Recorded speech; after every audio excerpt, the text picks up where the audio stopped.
Seorang muslim akan selalu merasa tenang menjalani kehidupan dunia ini. Salah satu sebab utamanya karena dia yakin ada kehidupan hari kemudian.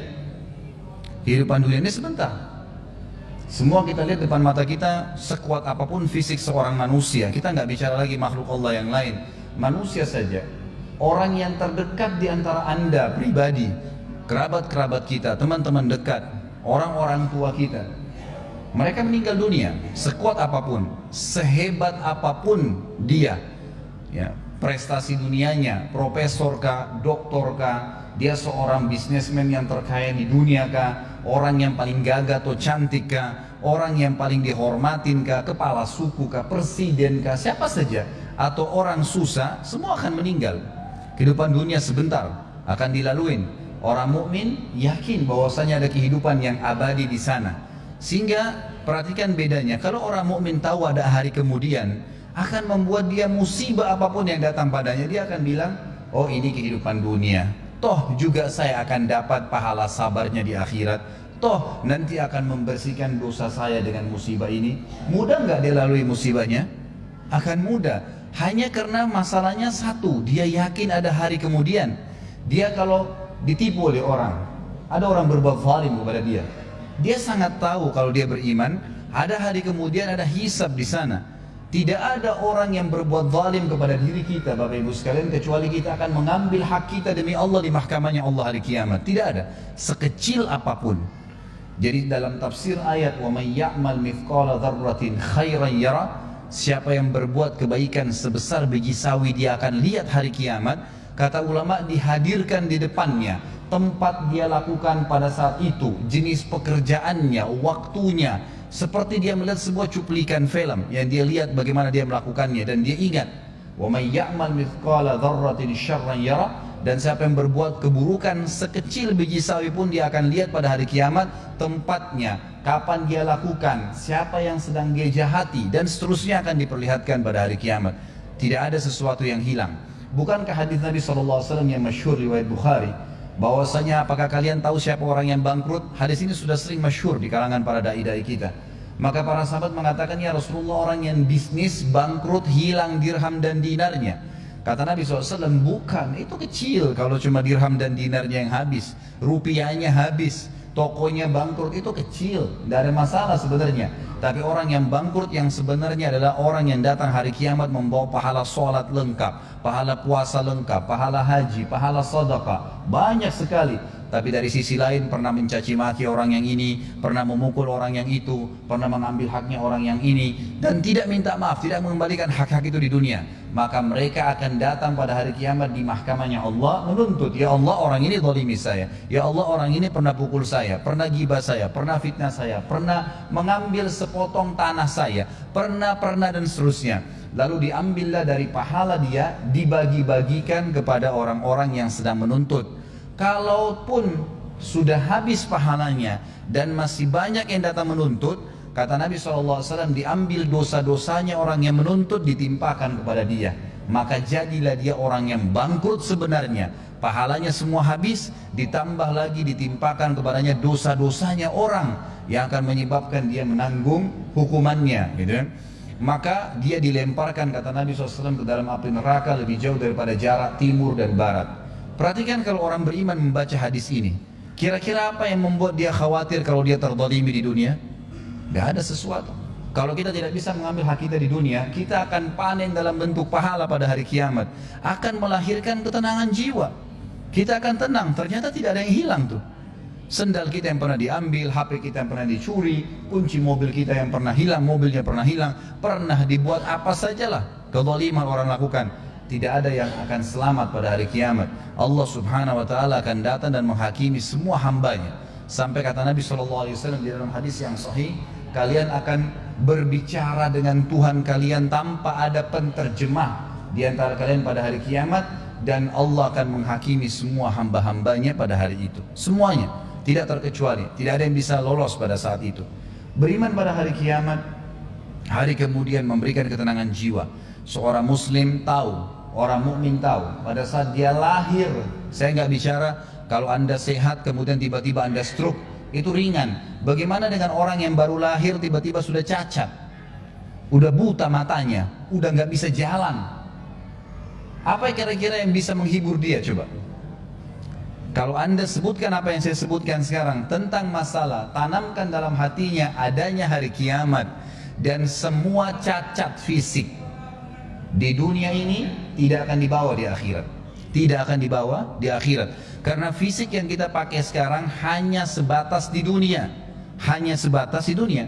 Hadis Nabi SAW riwayat Bukhari yang berbunyi, kata Nabi SAW, jasad kalian akan dimakan oleh tanah, ya, kecuali tulang ekor kalian yang darinya Allah akan membangkitkan kalian pada hari kiamat.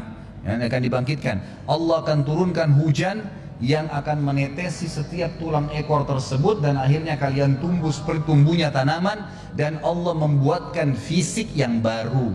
Fisik yang baru. Apa kata Nabi SAW? Semua laki-laki Allah akan berikan fisik seperti ayahnya Adam, 60 siku ke langit. Jadi fisik yang kita pakai sekarang ini cuma sebentar. Di dunia, mau cacat, mau sempurna, mau gagah, mau cantik, itu sebentar, duniawi. Di akhirat kita akan punya fisik baru. Posternya semua laki-laki seperti Nabi Adam, 60 siku ke langit artinya 27,5 meter. Dan semua perempuan 40 siku ke langit artinya 17,5 meter. Semua sama, yang kafir dan beriman akan sama fisiknya. Akan diberikan fisik yang baru oleh Allah Subhanahu wa ta'ala. Kira-kira terhibur gak orang yang bangun lahir dalam keadaan stroke atau lahir dalam keadaan cacat kalau kita mengatakan ini cuma di dunia? Atau dia mengatakan, oh ini cuma di dunia saya laluin. Pada saat saya meninggal setiap detik bisa datang malaikat maut, maka saya akan meninggalkan jasad ini dan saya akan mendapatkan jasad yang baru. Nggak ada masalah bagi dia. Beriman kepada hari kiamat itu akan mendatangkan ketenangan jiwa bagi seseorang. Juga dari sisi yang lain, dia tidak akan bergantung dengan dunia. Dia akan meninggalkan dunia ini, dia jadikan dunia ini di belakangnya. Ulama sudah sepakat mengatakan, siapa yang mendahulukan akhirat dalam kehidupannya, maka dunianya akan ikut. Dan siapa yang mendahulukan dunianya, maka akhiratnya akan luput. Hilang akhirat itu, tidak bisa. Coba anda fokus ke masalah akhirat. Azan, sholat. Waktunya puasa, puasa. Waktunya baca Al-Quran, baca Al-Quran. Berzikir, berzikir. Pokoknya ibadah. Waktunya sedekah, ya bersedekah. Semuanya dahulukan masalah akhirat. Maka dunia kita akan datang dengan sendirinya. Dimudahkan oleh Allah Subhanahu wa ta'ala. Dimudahkan dengan sangat mudah. Allah Subhanahu wa ta'ala datangkan dari belakang dia. Tapi orang subhanallah yang kejar dunia, sibuk dengan meetingnya, lupa dengan sholatnya dilewatkan. Ya subhanallah, bisa dia dahulukan meeting dengan partner bisnis daripada bertemu dengan Allah Subhanahu wa ta'ala. Yang kalau dia bahasakan bahasa kantor sama saja dia sedang absen dengan Allah. Sebenarnya pada saat itu pencipta langit dan bumi yang berikan kepada dia ruh, yang ciptakan jasadnya, yang mengizinkan hidungnya bisa menarik oksigen sehingga dia bisa hidup, ditinggalkan hanya dengan urusan dunia? Nggak mungkin. Tapi orang kalau yakin dengan hari kiamat, dia tahu ada Allah SWT akan menghisab pada saat itu, dia akan lebih mendahulukan masalah akhiratnya. Dunia akan jadi kecil bagi dia. Seorang mukmin pada saat punya rumah besar terus tiba-tiba jadi rumah kecil, nggak masalah buat dia. Nggak masalah buat dia, nggak ada masalah karena semuanya dia tahu dunia sebentar, gitu kan? Sisi yang lain lagi, orang yang beriman kepada hari kiamat ini akan termotivasi jemaah sekalian untuk melakukan amal-amal saleh, sibuk dengan amal saleh. Nggak ada waktu bagi dia untuk berbuat dosa. Ingat, setiap dosa yang kita lakukan, kalau berhubungan dengan Allah Subhanahu wa ta'ala, zina, tidak sholat, syirik, berhubungan dengan Allah Subhanahu wa ta'ala langsung, kita taubat kepada Allah, Allah ampuni. Tetapi perbuatan dosa itu akan mendatangkan konsekuensi dari Allah. Hukumannya ada, pembersihan dosa itu. Kalau orang mukmin tahu ini, anda sebagai orang yang beriman tahu bahwasanya setiap dosa yang saya lakukan akan ada konsekuensi hukumnya, anda tidak akan melakukannya. Banyak orang berani, kalau dalam bahasa ulama itu tajarra Allah, dia berani sekali pada Allah, karena dia belum tahu kalau dia melakukan satu perbuatan dosa akan datang konsekuensi hukum dari Allah, nggak bisa dia selamat.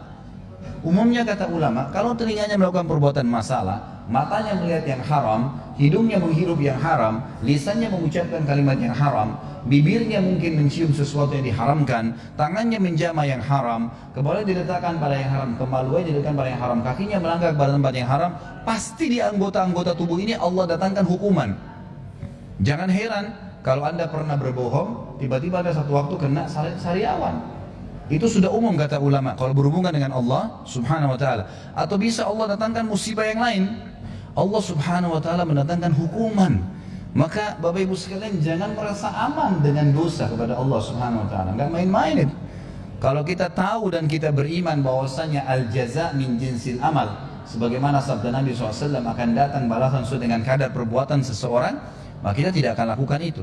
Begitu pula dengan berhubungan masalah haknya manusia. Mencuri, menggibah, memfitnah, haknya manusia, mengambil haknya dia. Kalau kita tidak kembalikan, mungkin karena kita anggap kita orang hebat, punya strategi, punya cara untuk menipu orang, atau punya ilmu, atau punya kedudukan, lalu kemudian kita menindas orang lain, orang itu tidak bisa menuntut. Nggak ada yang selamat dari mahkamah Allah SWT. Perhatikan kata ulama, hari ini Anda menipu, besok pasti Anda ditipu, pasti.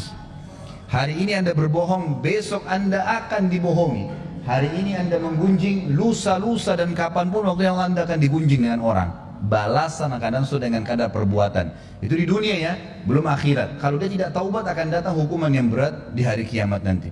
Kalau kita tahu dan sadar bahwasanya ada hisab hari kiamat, kita akan lebih hati-hati, tidak akan mudah untuk melakukan perbuatan dosa, karena berat di dunia, berat juga di akhirat nanti.